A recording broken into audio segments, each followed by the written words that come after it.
నిప్పు కలుస్తాయా? ఒకవేళ కలిసినా చిటపటలే తప్ప ప్రశాంతత ఉంటుందా? సేమ్ టు సేమ్ అలాంటి వ్యవహార శైలి కలిగిన ఇద్దరు నేతలు ఇప్పుడు ఏపీ అధికార కూటమిలో ఉన్నారు. దీంతో రాబోయే కీలక ఎన్నికల్లో వారు కలిసి పనిచేస్తారా లేదా అనే అనుమానాలు కలుగుతున్నాయి. రెండు వర్గాలు ఇప్పుడు అదే విషయంపై ఆసక్తిగా ఎదురు చూస్తున్నాయి. ఇంతకీ ఎవరా నాయకులు, ఏంటా చిటపటలు? అటు ఆలపాటి, ఇటు ధూళిపాళ్ల. పాత గొడవలు పక్కన పెడతారా? ఎమ్మెల్సీ ఎన్నికల్లో కలిసి పనిచేస్తారా?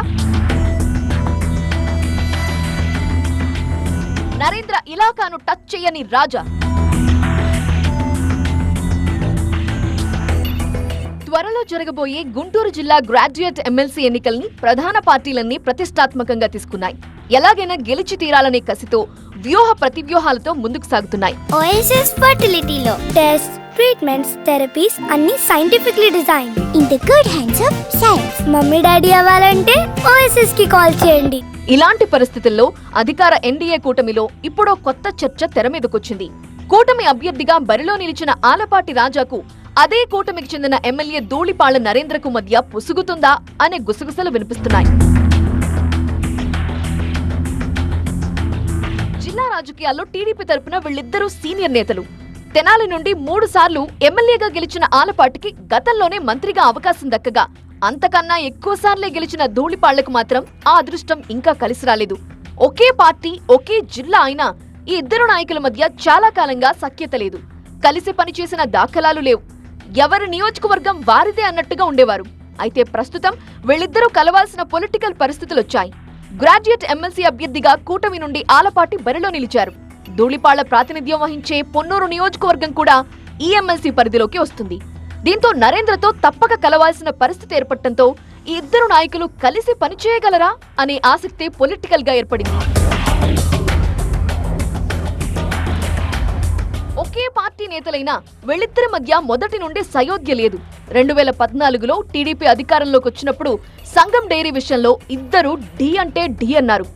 డైరీ చైర్మన్ గా అవకాశం ఇవ్వాలని ఆలపాటి రాజా అధిష్టానానికి విజ్ఞప్తి చేయగా తన తండ్రి స్థాపించిన సంఘం డైరీ చైర్మన్ గా తనకే అవకాశం ఇవ్వాలని పట్టుబట్టారు ధూళిపాళ్ల. దీంతో ఇద్దరి మధ్య విభేదాలు తారాస్థాయికి చేరుకున్నాయి. సంఘం డైరీ చైర్మన్ గా ధూళిపాళ్ల తన పట్టు సడలకుండా చూసుకుంటున్నారు. ఈ విషయంలో అధిష్టానంతో పొరపచ్చాలు వచ్చినా వెనక్కి తగ్గలేదు.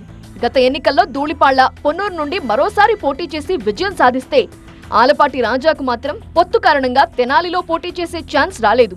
దీంతో ఆలపాటికి గ్రాడ్యుయేట్ ఎమ్మెల్సీ అభ్యర్థిగా అవకాశం దక్కింది. ఎమ్మెల్సీ ఎన్నికల ప్రచారం జోరందుకున్న వేళ ఇప్పుడు ఈ ఇద్దరు నేతలు కలిసి పనిచేసే విషయమే జిల్లాలో హాట్ టాపిక్ అవుతోంది. 6 సార్లు ఎమ్మెల్యేగా గెలిచినా మంత్రి పదవి దక్కలేదన్న అసంతృప్తితో ఉన్నారు ధూళిపాళ్ల. సొంత నియోజకవర్గానికే పరిమితమై రాజకీయాలు చేసుకుంటున్నారు. అటు ఎమ్మెల్సీ పరిధిలోని అన్ని నియోజకవర్గాల్లో పర్యటిస్తున్న ఆలపాటి ఇప్పటి వరకు పొన్నూరు వైపు వెళ్లలేదు. సన్నాహక సమావేశాలు జరుగుతున్నా ధూళిపాళ్ల మాత్రం హాజరు కావటం లేదు. దీంతో వీరిద్దరూ కలుస్తారా లేదా అనే సంశయం జిల్లా రాజకీయాల్లో కొనసాగుతోంది. మరోవైపు ఈ పెద్దల పోరులో అనూహ్య పరిణామాలు జరిగే సూచనలు కనిపిస్తున్నాయి. బరిలో నుండి తప్పుకొని సిట్టింగ్ ఎమ్మెల్సీగా ఉన్న పీడీఎస్ అభ్యర్థి లక్ష్మణరావుకు మద్దతిచ్చే ఆలోచనలో వైసీపీ ఉన్నట్టు తెలుస్తోంది. అదే జరిగితే ఈ ఎన్నిక ఆలపాటి రాజా వర్సెస్ లక్ష్మణరావుగా మారిపోనుంది. లక్ష్మణరావు 3 సార్లు ఎమ్మెల్సీగా గెలిచిన అనుభవం ఉండటంతో టఫ్ ఫైట్ తప్పకపోవచ్చు. ఇలాంటి పరిస్థితుల్లో ఆలపాటి, ధూళిపాళ్ల కలిసి పనిచేయకపోవటం టీడీపీ కార్యకర్తలను ఆందోళన పరుస్తోంది. మరి ఈ ఇద్దరు నేతల మధ్య సఖ్యత కుదిర్చేందుకు హైకమాండ్ రంగంలోకి దిగుతుందా అనేదే తెలియాల్సింది.